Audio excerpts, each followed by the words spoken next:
Hello everyone. अच्छा बच्चों, आज मैं आपको मानचित्र के बारे में जानकारी देना चाहती हूँ।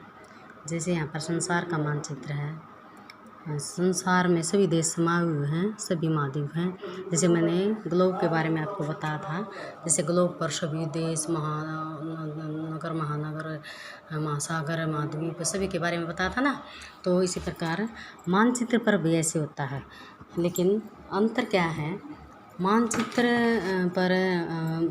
होता है पृथ्वी की सतह या इसके एक भाग का पैमाने की सहायता से चपटे तल पर बनाए गए चित्र को मानचित्र कहते हैं। ठीक है ना। तो मानचित्र एक सपाट जगह पर होता है, समतल जगह पर होता है।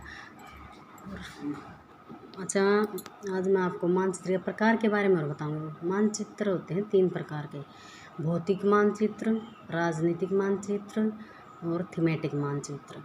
भौतिक मानचित्र होते हैं जिनमें नदियों, पर्वतों, मैदानों, पठारों, महासागरों को दर्शाने वाले मानचित्र होते हैं। उन्हें क्या कहते हैं हम?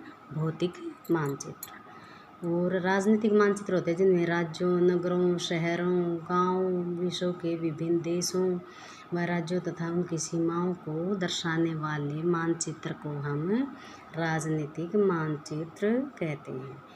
फिर है तीसरा थीमेटिक मानचित्र।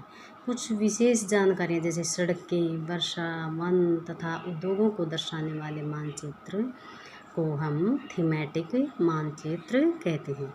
मानचित्र के प्रमुख घटक भी होते हैं इसके। जैसे दूरी नापनी हो, दिशा देखनी हो, कौन सी दिशा, प्रतीक। तो इसके 3 घटक बताएं ना। मानचित्र के प्रमुख 3 घटक हैं। दूरी, जैसे दूरी मापनी हो, कौन सा देश की दूरी दूसरे देश से कितनी दूरी पर है, कौन सा राज्य दूसरे राज्य से कितनी दूरी पर है। दिशा देखनी हो, उत्तर दिशा है, पश्चिम दिशा है, पूर्व दिशा है, हमें 4 दिशाएं होती हैं। फिर है मापक या पैमाना। पृथ्वी के धरातल पर वास्तविक दूरी और मानचित्र पर दिखाई गई उसी दूरी के बीच अनुपात को हम मापक या पैमाना कहते हैं। ये जो पृथ्वी पर जो वास्तविक दूरी होती है, हम इस पर तो वास्तविक दूरी नहीं ला सकते, क्योंकि वास्तविक दूरी ये देख कागज़ होता है, एक माना हुआ चित्र होता है। तो इस पर तो हम ऐसे कर नहीं सकते, लेकिन एक पैमाना होता है, हम उसके अनुसार मापते हैं इसको। जैसे पृथ्वी की जो वास्तविक दूरी होती है, पृथ्वी के धरातल की, और मानचित्र पर दिखाई गई उसी दूरी के बीच के अनुपात को हम मापक या पैमाना कहते हैं। फिर कहते हैं दिक्सूचक यंत्र होता है। यह दिशाएं ज्ञात करने का एक साधारण यंत्र है। तो इस तरह मानचित्र चिन्ह